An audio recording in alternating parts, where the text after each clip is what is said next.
السلام عليكم، ازيكم يا شباب؟ عاملين ايه؟ لو دخلت اي محل كمبيوتر او فتحت اي موقع في مصر هتلاقي اسعار الهاردوير مولعه، والهاردوير يقصد بيه القطع بتاعه الكمبيوتر بتاعك اللي هي السي بي يو، الرام، الجي بي يو كده.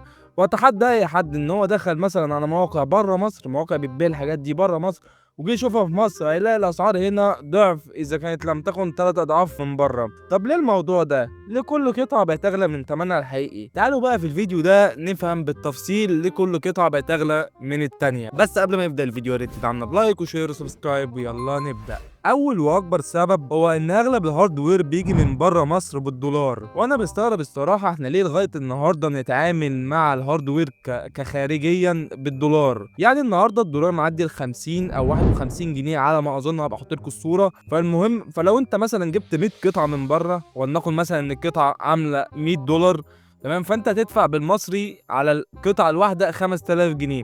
في حين انك ممكن تجيب من استورات تانية او مناطق تانية زي تركيا مثلا، الليرة التركي رخيصة قوي، البرازيل، الصين ذات نفسها ممكن تجيب منها.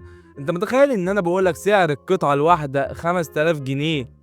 اي قطعة عامة، انا مش بتكلم كقطعة بحد ذاتها، فاهمني؟ فالقطعة لوحدها ب 5000 جنيه، وانت لسه ولا ضفت عليها جمارك ولا ضفت عليها ضرايب. فاللي هو السعر عالي قوي. يعني انا فاكر زمان ايام ما كان الدولار الله يمسيه بالخير، يعني كان لسه ب 15 جنيه، وكان ساعتها كنا بنعتبره غالي. سبحان الله، كان اغلى كارت ساعتها كان ال 1080 تي اي، كان ب 10000 جنيه او 12000 جنيه.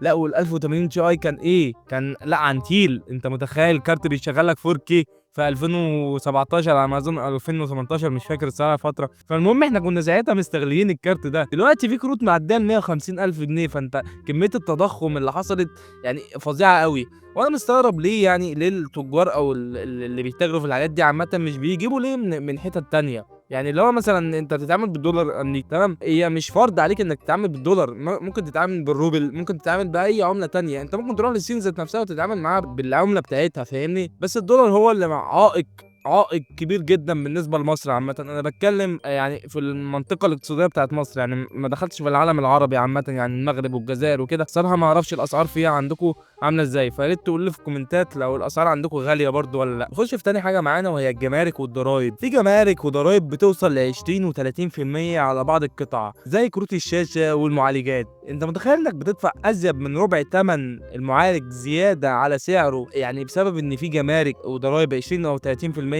ده غير القيمه المضافه الاصليه اللي هي 14%. انت داخل كده على ما اظن في حسبه 40%. يعني لو جمارك 30% والقيمه المضافه يعني 44%. يعني انت متخيل انك بتدفع يعتبر نص ثمن الكارت جمارك زياده وضرايب. فالحوار ده غريب وبستغربه الصراحه. يعني المفروض مصلحه الجمارك والضرايب ترخص لنا الموضوع ده، لان يعني في سوق الهاردوير عامه مفيش يعني اقبال تاريخي، يعني زي مثلا الصين، زي امريكا، زي الحتت دي. احنا في مصر عامه الهاردوير مش منتشر بالطريقه الفظيعه اللي هي خلاص بقى وكده. ده هو ابتدى انتشاره عامه في 2020 2021، ساعه ما الايفنتات الجيمنج بقى واليوتيوبرز العرب المصريين نزلوا بقى، والبابجي انتشرت والكلام ده كله، ابتدينا نهتم بالهاردوير وكده. فانت ليه تحط لي 40% او 50% جمارك وضرايب على سعر الكارت؟ ليه؟ يعني انا معايا كام علشان اجيبه؟ يعني انت لما مثلا حط معايا مثلا انك جايب كارت شاشه ب 10000 جنيه وليكن الار تي اكس 2060، انت متخيل انك هتدفع 5000 جنيه زياده تمن ضرايب وجمارك عشان هو يخش لك مصر بس؟ فالحوار ده انا يعني بطالب جهات كتير قوي ان هي تتحرى الدقه فيه. يعني انت لو لاحظتوا الموبايلات مش بيتحط لها جمارك زي كروت الشاشه بقى والمعالجات وكده، مع ان الحاجات دي يعتبر اقل منها، فاهمني؟ لكن انا بستغرب. يعني انا نفسي ناس تهتم بالموضوع ده. ونخش في تالت خازوق معانا، وهو مصاريف الشحن والتخزين. الشحن من بره مصر بيبقى غالي، وده بسبب المشاكل العالميه في سلاسل التوريد. ايه سلاسل التوريد ده؟ يعني المنطقه اللي بيتحول منها المنتج، فاهمني؟ احنا بسبب ان احنا في مصر، فاحنا بسم الله ما شاء الله حوالينا حروب كتير قوي قوي قوي، يعني يعتبر اكتر كميه حروب موجوده في افريقيا. فالحوار بيبقى صعب حبتين ان الشحن بقى والتخزين يبقى سليم. ليه؟ بسبب الحروب يعني بتوقف كل حاجه. يعني انت مثلا لو مثلا النهارده جايب شحنه ب 10000 جنيه لمصر هتدخلها مصر بسبب حرب ممكن تحصل جنبك بس لمده يومين ثلاثه، ممكن تكلفه الشحن والتخزين توصل ل 20000، ما تفهمش ازاي. فالحوار ده برضو عائق كبير قوي. ويعني الحمد لله يعني احنا عندنا جيش وشعب يعني بيستحمل. يعني وحتى اليوم يعني في حروب دامت لسنتين او اكتر، ربنا يحرر الشعب بتاعها يعني. فالمهم يعني ده كان من اكبر الاسباب اللي بتخلي سعر الحاجات تبقى غاليه وهي داخله مصر. نخش في رابع حاجه معانا وهي خازوق جوه مصر بقى، قله المنافسه والاحتكار. الاتنين واجهين لعمله واحده عامه. قله المنافسه ان مفيش ناس كتير قوي في المجال، فانت ما بيبقاش عندك غير واحد بس او اتنين بس تروح لهم في المكان ده. يعني عكس مثلا السوبر ماركت ده عنده وده عنده وده عنده وده عنده وده عنده. لكن في سوق الهاردوير عامه في مصر مفيش محلات كتير قوي زي ما انت متخيل. يعني مثلا ممكن يبقى في المحافظه الواحده مثلا يجي 10 محلات بالعدد كبار ونضاف. يعني مش ممكن تلاقي محلات تحت السلم، اي نعم بتصلح وبتعمل، بس مش اصحوا انتوا من غيري ولا تصحوا. تلاقي محلات تبيع وتشتري غير 5 6 في كل مثلا محافظه كبار نضاف وكده. فده بيولد حاجه اسمها احتكار. الاحتكار ده ان هو بيبقى واحد بس معاه كل حاجه، معاه كل الصلاحيات ان هو يبيع الحاجه دي، فمش هيديها لك الا بسعره. وده بسبب ايه؟ بسبب ان مفيش منافسه، مفيش حد بينافسه، مفيش حد بيبيع اقل منه. انا دخلت قبل كده، انا فاكر ان انا دخلت قبل كده بدور على رايزن 5 5600 اكس، كان في فتره من الفترات مش موجود يعني. فالمهم داخل اسال عليه، اتلقيت في واحد بيبيعه انسان طبيعي كده بيبيعه ب 10000 جنيه. انت عارف يعني ايه رايزن 5 5600 اكس يتباع ب 10000 جنيه؟ يعني انت بتبيعه باغلى من ثمنه يجي ب 3 4000 جنيه. فاللي هو انت بتساله السؤال ده اللي انا سالته له، انت ليه بتبيع بالسعر ده؟ راح الاجابه المتوقعه واللي انا يعني متوقعه ان هو يقول لي مثلا ايه، اخر قطعه عندي، ده خلاص اوت اوف ستوك مش موجود منه يا باشا كده. لا الكلام اللي هو العادي اللي هو فاهم اللي هو بيمشي بيه الموضوع. لقيته بيقول لي ده سعري وانا بقول كده مفيش حد يعني ليه دعوه. دي دبانة موتها بتضايقني. فانا جيت مع نفسي كده وسالت نفسي سؤال، هل في رقابه في مصر او يعني في السوق المصري بالنسبه للهاردوير على الاسعار؟ اكتشفت لا، لان انا دخلت في كذا ستور عامه اونلاين او يعني حقيقي تمام.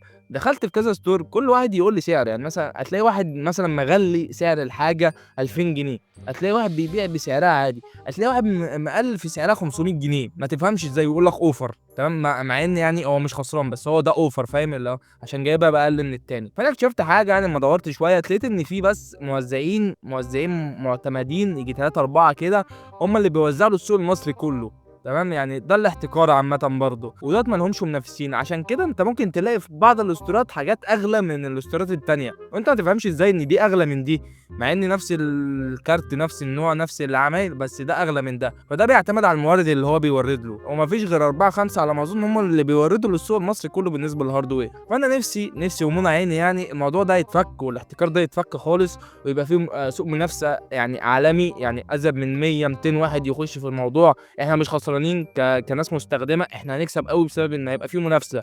فالمنافسه هتدي قله اسعار، فقله الاسعار هتفيد جيبك يعني من الاخر يعني. واخر حاجه بقى واللي هي موجوده معانا من 2020، قله العرض وزياده الطلب. يعني متاكد ان كلكم كل اللي بيتفرجوا على الفيديو ده عامه دخلوا كانوا بيدوروا على كارت او معالج او رام او ايا كان كيس اي حاجه ماذر بورد، ما تلاقوهاش. يعني ما تلاقوهاش كده، تلاقوها كده بسعر كذا اللي هو سعره لقطه، بس ما تلاقوهاش موجود اوت اوف ستوك. ده كده الشعار الرسمي بتاع 2025 لكل المتاجر الاونلاين او مثلا الاستورات الحقيقيه. اوت اوف ستوك اي حاجه تمام مش غاليه تمام من الاخر. يعني اي حاجه مش غاليه في السوق المصري هي اوت اوف ستوك. يعني اي حاجه اقل من 4000 جنيه هي اوت اوف ستوك، الا الحاجات اللي هي مثلا بتاعت الناس الضعيفه فاهمني وكده. لكن الحاجات بقى اللي هي لازم فاهم 5600 اكس هتلاقيها اما اوت اوف ستوك لو بسعر قليل، يا اما مثلا بسعر عالي بس مش اوت اوف ستوك. الحوار ده مجنني يعني.